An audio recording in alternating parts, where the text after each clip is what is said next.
siz ham SPF'ingizni o'zingizga mos keladi deb o'ylaysiz. Ehtimol unday emas.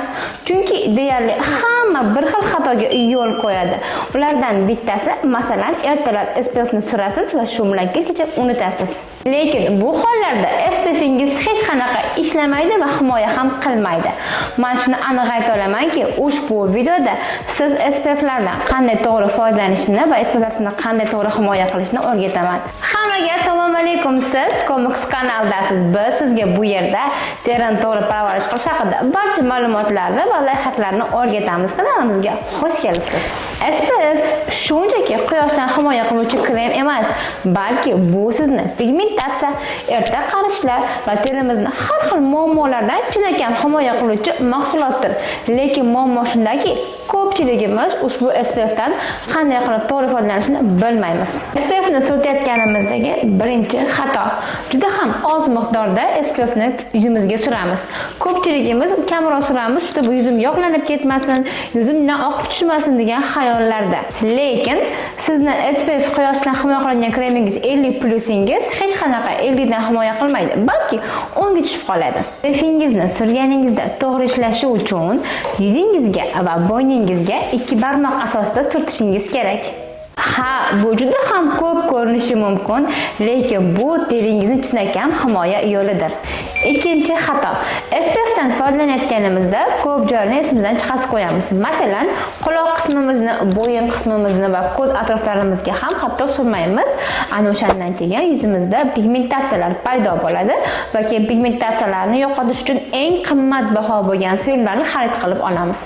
Garchi siz shunchaki SPFni to'g'ri surtgan bo'lishingiz ham mumkin edi.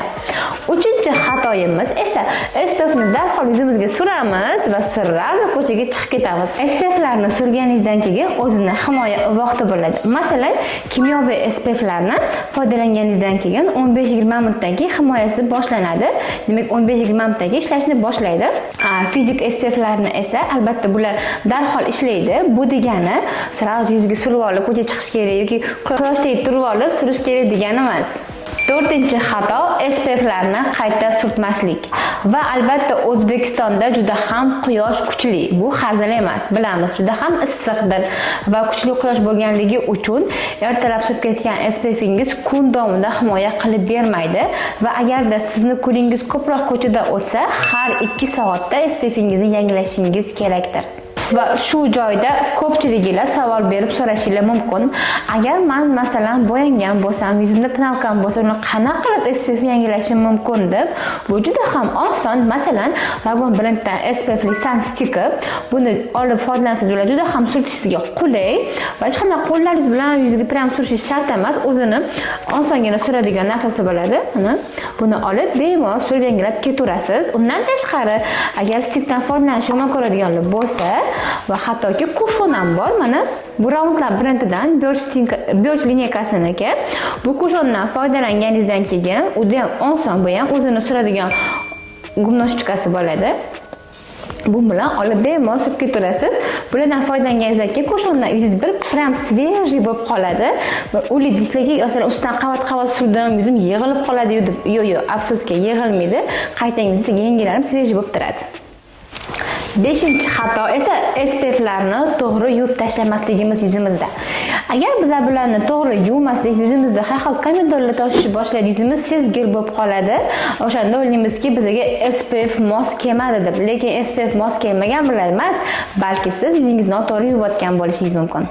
SPFlarni yuzimizdan to'g'ri tozalashimiz uchun bizga 2 bosqichli tozalash zarur bo'ladi. Birinchisi gidrofilli maslar, kimyoviy mitsillarni va'da bo'lishi mumkin. Undan keyin albatta penka. Ikkita mana shu mahsulot bilan yuzimizni har doim to'g'ri tozalashimiz kerak. Agarda ushbu mahsulotlardan to'g'ri foydalanmasak va yuzimizni noto'g'ri yuvsak, surayotgan SPFlarimiz yuzimizda yig'ilib, kun davomida, hafta davomida yuzimizga har xil muammolar keltirishi mumkin. Masalan, komedonlar, yuzimiz sezgir bo'lib qolishi, qurib ketishi mumkin, pigmentatsiyalar paydo bo'lishi mumkin. Shuning uchun har doim yuzni to'g'ri parvarish qilishni esingizdan chiqarmang.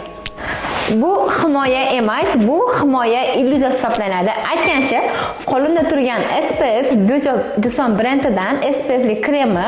Ushbu SPF teksturasi juda ham yengil. Hozirgi kunda SPFlar qatorida o'zini birinchi o'rinni egallab kelmoqda. Undan tashqari, bu kremdan foydalanganingizdan keyin teksturasi ham yengil bo'lganligi uchun namlantirib beradi yuzingizni va hattoki makiyajdan surganingizda ham makiyajingiz cho'tka yotib beradi. Eng asosiysi shundaki, buni himoyasi ishonchli. Videomiz shu bilan yakuniga yetdi. Bizga kommentariyada siz qaysi SPFdan foydalanasiz, qaysi SPFdan foydalanib ko'rmoqchisiz va 2 barmoq SPFdan to'g'ri foydalanasizmi? Yuzingizni qanaqa qilib tozalaysiz? Bo'lgan barcha qiziqarli savollaringizni va ma'lumotlaringizni bizga qoldirishingiz mumkin. Bizga juda ham qiziq va albatta Beauty Johnson SPFdan foydalanib ko'rganmisiz yoki foydalanib ko'rmoqchimisiz bo'lganingizni ham albatta yozing. Bizga har bitta SMSlarga kommentarlar juda ham qiziq, muhim. Har bittasini bittalab o'qib chiqib javob beramiz.